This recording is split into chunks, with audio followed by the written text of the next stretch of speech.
É tanto escândalo acontecendo nesse governo do Lula, principalmente agora, né? Esse escândalo do INSS, que tem tudo para ser pior do que o mensalão, que as pessoas às vezes não dão a devida atenção a outras coisas que acontecem paralelamente. No Senado, o senador Eduardo Girão organizou uma audiência pública para debater, escutar testemunhas e pessoas para falar a respeito da perseguição do Alexandre de Moraes, do desrespeito dele à Constituição.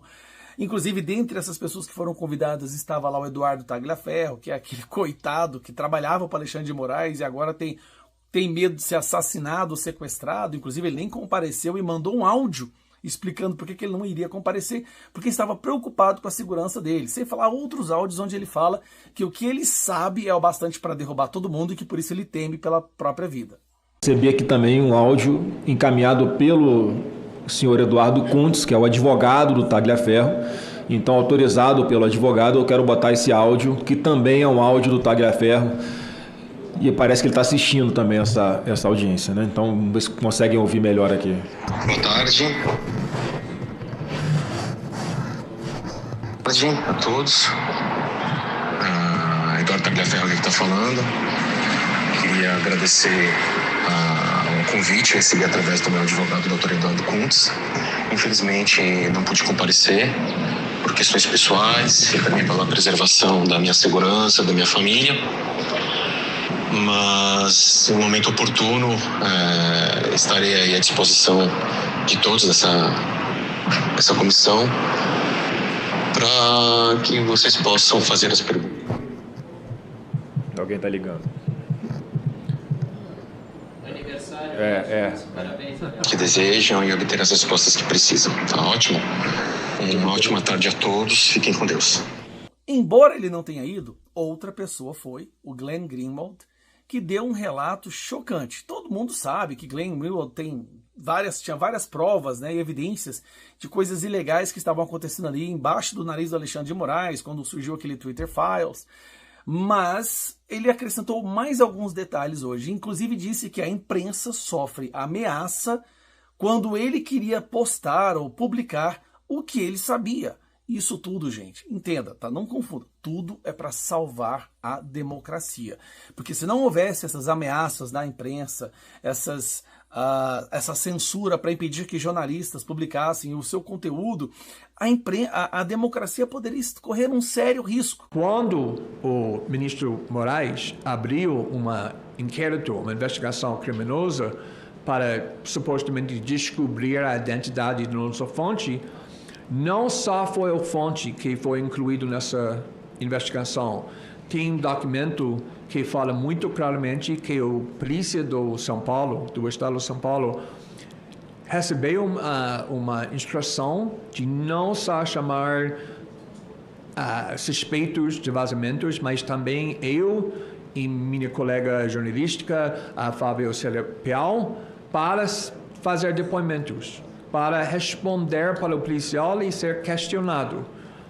E eu estou fazendo jornalismo há muito tempo, não é a primeira vez que estou fazendo jornalismo que está criando raiva nas autoridades, para falar o mínimo. Eu nunca vi jornalistas sendo formalmente incluído na investigação. Não estou falando que necessariamente que somos os alvos da investigação, mas obviamente quando a polícia é mandado para questionar, para chamar para depoimento jornalistas sobre o jornalismo, isso tem um impacto bem grande, bem grave para criar esse clima da intimidação. E isso aconteceu. Como você viu, esses foram apenas duas partes da audiência pública que mostra que o Brasil já não é uma democracia há muito tempo. A questão é, ainda dá tempo de resgatar o pouquinho que sobra e talvez reconstruir um país realmente democrático? Eu acredito que sim. É por isso que nesse dia 7 de maio, às 16 horas, na torre de televisão em Brasília, nós vamos iniciar ali a nossa caminhada em direção ao Congresso. Uma caminhada pacífica. Eu sei, muita gente fala, quarta-feira não dá muita gente, mas é justamente por isso que tem que ser.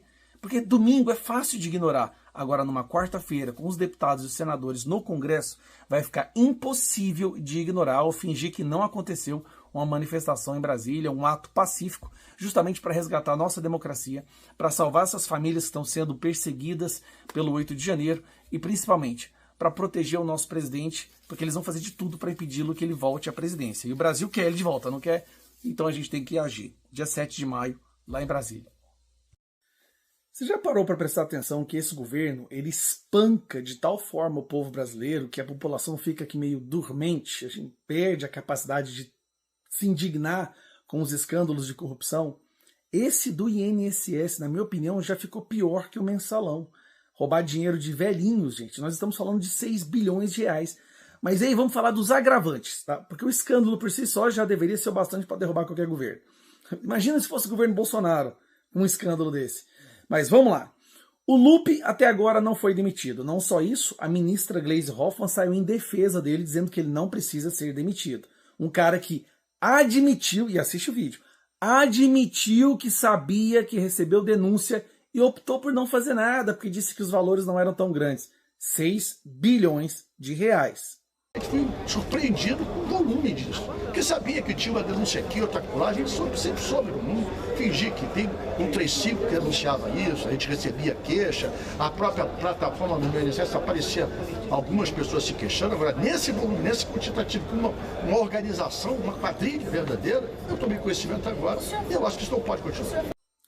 Depois tem o esquema do irmão do Lula, que é o diretor ou dono de um dos sindicatos que mais recebeu dinheiro. Nos últimos 5 anos, aumentou 500% o valor que ele recebia do dinheiro ali que era roubado dos velhinhos. Aí tem o filho do Lewandowski, que é advogado de um desses institutos, que curiosamente não foi colocado no rol de institutos investigados.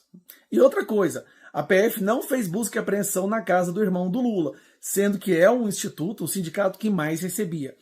Mas calma que agora a coisa vai feder. Nós conseguimos 184 assinaturas para instaurar a CPI do INSS. Olha só, uma CPI do INSS que colocaria ali o Lupe, o indicado do Lula e todos os outros donos desses sindicatos, inclusive o irmão do Lula. Imagine, o irmão do Lula sentado no banco de réus participando de uma CPI. Essa CPI, mais do que qualquer outra, derruba e acaba com esse governo. Agora é esperar que o presidente da Câmara dos Deputados, Hugo Mota, instaure essa CPI, porque um escândalo como esse não ser investigado pela Casa dos Deputados, depois de 184 assinaturas, isso se tornaria um outro escândalo à parte. Mas eu tenho certeza que Hugo Mota, uma pessoa de bom senso, vai pautar, vai liberar essa CPI para ser instaurada. Ela se tornou agora mais importante que até mesmo a CPI do abuso de autoridade, aquela que o Marcel Van Hatten é o autor, e nós já conseguimos mais de 170 assinaturas. O escândalo do INSS é o pior escândalo de corrupção que o Brasil já viu. Não, nada ganha do Petrolão, né? O Petrolão foi internacionalmente o maior de todos. Mas ganha do mensalão, rouba dinheiro de velhinhos, envolvendo o irmão do Lula, um advogado que é o filho do Lewandowski, recebendo 50 mil reais por mês de um desses sindicatos. A situação escalou de forma estratosférica nos últimos 2 anos. O ministro da Previdência sabia e optou por não fazer nada. E o Lula, morrendo de medo disso tudo, está tentando fazer o possível para segurar o ministro, que até a Globo fala que já deveria ter sido demitido. Assim, o Brasil virou um verdadeiro bostil. E só que é tanto escândalo de corrupção, é tanta pancada que a gente leva, que o brasileiro meio que perdeu o senso de indignar, né? O sentimento. A gente está meio dormente. Pois essa tem que ser uma pauta. É um absurdo o que esse pessoal fez. E ainda, o INSS entrou na justiça para poder continuar roubando, ou seja, para suspender o bloqueio da coleta do dinheiro dos velhinhos, dos idosos. É simplesmente surreal. Cara, eu fico pensando, se uma coisa dessa acontecesse durante o governo Bolsonaro, não era impeachment só não, era todo mundo do governo preso, acabou a direita inteira presa, ia ser o fim do mundo. Mas como é um governo de um partido que todo mundo sabe que rouba, e que sempre roubou, e que vai roubar, o povo não se surpreende, né? O pessoal não choca muito. Mas vai ter CPI, eu tenho certeza, são 184 assinaturas, não tem como o presidente Hugo Mota ignorar, né? Já está ignorando e protelando o caso Já está protelando, ignorando a anistia, que nós não vamos desistir. Agora, a CPI ela tem que ser instaurada.